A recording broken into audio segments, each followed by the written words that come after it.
자, 그래서 오늘 첫 번째 저희 안주로 준비한 제일 중요한 안주 바로 개혁신당 그 안주를 좀 얘기해야죠. 씹어보도록 하겠습니다. 그 얘기 해야 됩니다. 이제 시간 좀 일주일 6일 전으로 돌려가지고 6일 전이 된 거죠. 지금 녹화 시점으로. 6일 전에 저희 어머니가 본 바로 그 기자회견입니다. 네. 중력의 법칙에 의해서 눈이 더 내려갔는지 모르겠지만 네. 뜨거운 남자, 예. 용감한 남자가 흘리는 뜨거운 눈물 예. 자료화면으로 준비했습니다. 만나보시죠. 저는 당시 윤 후보가 입버릇처럼 이야기하던 공정과 상식이 지켜질 것을 믿었습니다. 국민도 속고 저도 속았습니다.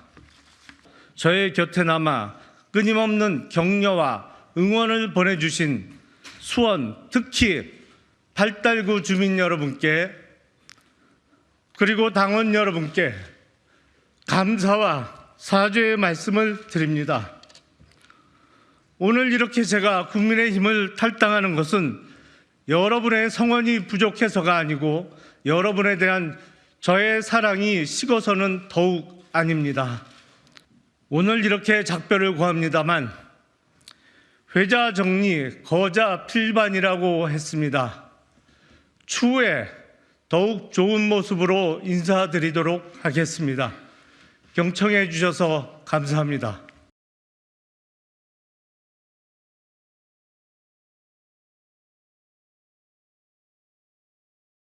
네. 이거 봐봐. 저희 진짜 옆에서 지금 손수건 꺼내줬어요. 우리 용남 저도 위원장님이. 사실은 저걸 보면서 네. 왜냐하면 계속 방송을 하니까 그 마음을 알겠는 거예요. 그래서 뭉클했습니다. 네. 아, 사실은 진짜로. 제가 네. 이제 검사 출신 정치인들 별로 안 좋아하는데 그 검사의 때를 벗지 않은 정치인을 제가 싫어한다는 얘기입니다. 그 검사의 때를 벗은 정치인은 누구냐? 네. 홍준표 대구시장 같은 분이에요.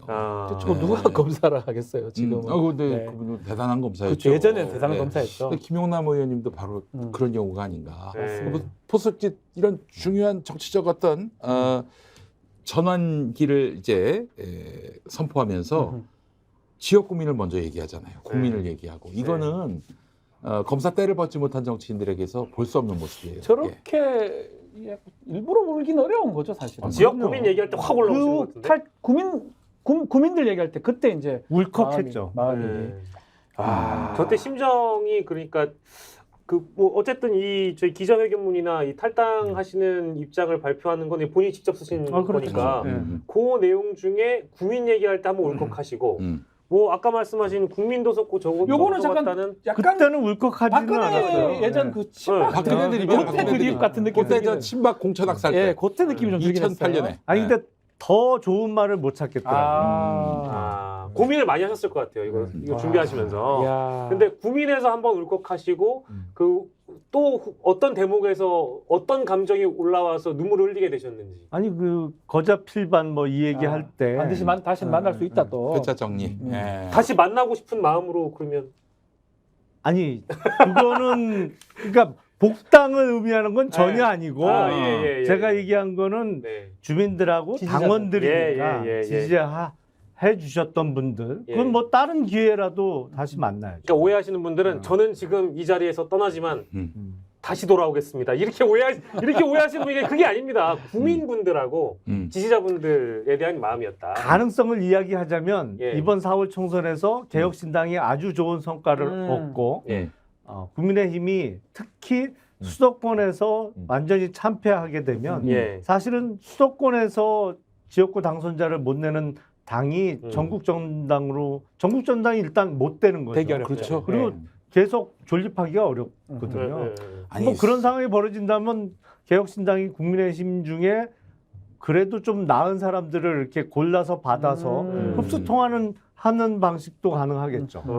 그때 가능하다. 그 수도권이 험지인 정당이 집권한다는 게 이건 뭐 코미디 그러니까 아닙니까? 제가 답답한 게 그거예요. 예. 아니 수도권 전체를 험지로 만드는 정당이 어딨어요 세상에. 아니 근데 이거는 정말 험지로 만들었어. 생각을 해보면 2016년 총선 그때는 민주당이 국민의당하고 갈라져서 야권이 분열됐잖아요. 그렇죠, 그렇죠. 그러니까 뭐 180석 얘기하고 그러다가 네.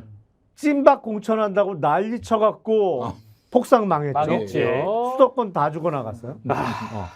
2020년 총선은 6개월 전에 소위 조국 사태가 벌어지면서 10월 1일인가요? 3일 그 광화문 집회에 100만 이상이 모였잖아요. 네. 당시 그 네. 조국 사태와 관련해서 예. 문재인 정부를 규탄하는. 예. 그 전광훈은 자기 하다 모았다고 그래요. 아이, 말도 안 되는 소리고. 그러면 정확하게 6개월 이후에 치루어진 2020년 4월 총선을 야당이 압승하는 게 맞아요.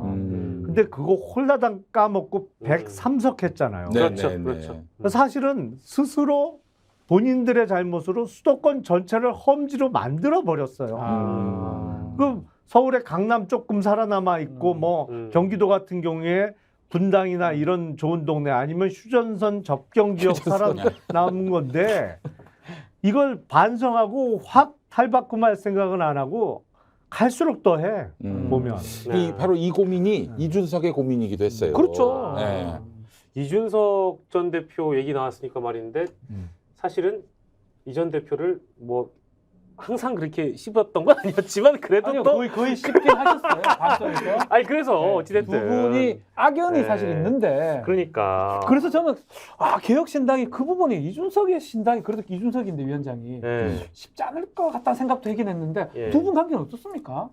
지금은 아주 좋고요. 그런 것 같아요, 그런 것 같아. 예. 아니 그리고 네. 그때 막 할 때는 이준석 현 당대표가 힘이 세고 강한 당대표일 때 제가 네. 문제 제기하고 비판하고 뭐 거기서 그렇지. 했던 네. 것이고 사실은 당대표가 되기 전에는 이준석 대표도 방송을 오래 하고 저도 방송을 하면서 같은 프로그램을 맞아요. 한 1, 2년 한 적도 있어요. 그러니까 그랬는데 당대표가 돼서 대선을 앞두고 급한 시기에 네.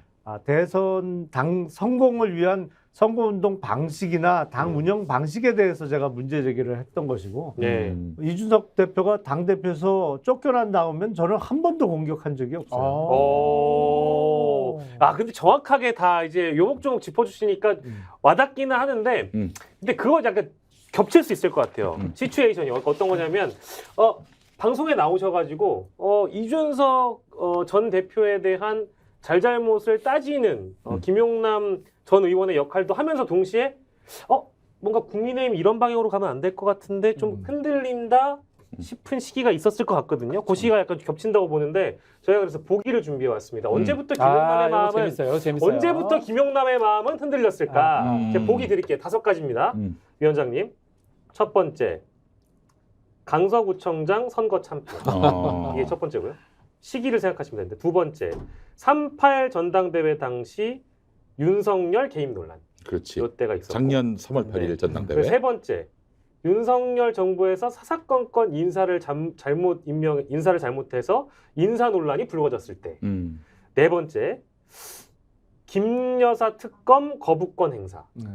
요건 최근이니까 요거는 흔들리는 지점은 아닌 것 같고요. 다섯 번째.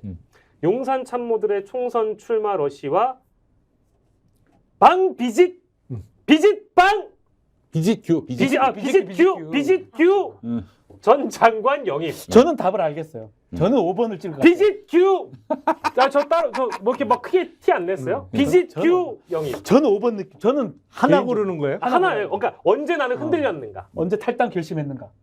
탈당 결심. 예. 아니 완전 마음이 떠난 건 사실 2번. 2번. 2번. 3.8 전당대회. 3.8 전당대회. 오래됐다. 야, 진짜 오래됐네요. 그러면. 아니 사실 그 앞선 인터뷰에서도 그 전당대회 때 야 이거 이러면 안 되는 거 아닌가 어떻게 용산 대통령실에서 이렇게 그 전당대회 당권에 개입을 하는가 그 말씀 많이 하셨어요. 아니 그러니까 이게 민주주의에 대한 기본적인 개념이 없잖아요. 네. 야. 그러니까 이번 때 상당 부분은 사실 마음이 좀 떠났고 그리고 10월 11일 강서구청장 선거 패배 이후에 누구나 다 질 줄 알았잖아요. 네. 예. 근데 지고 나면 그래도 좀 반성하고 바뀔 줄 알았지.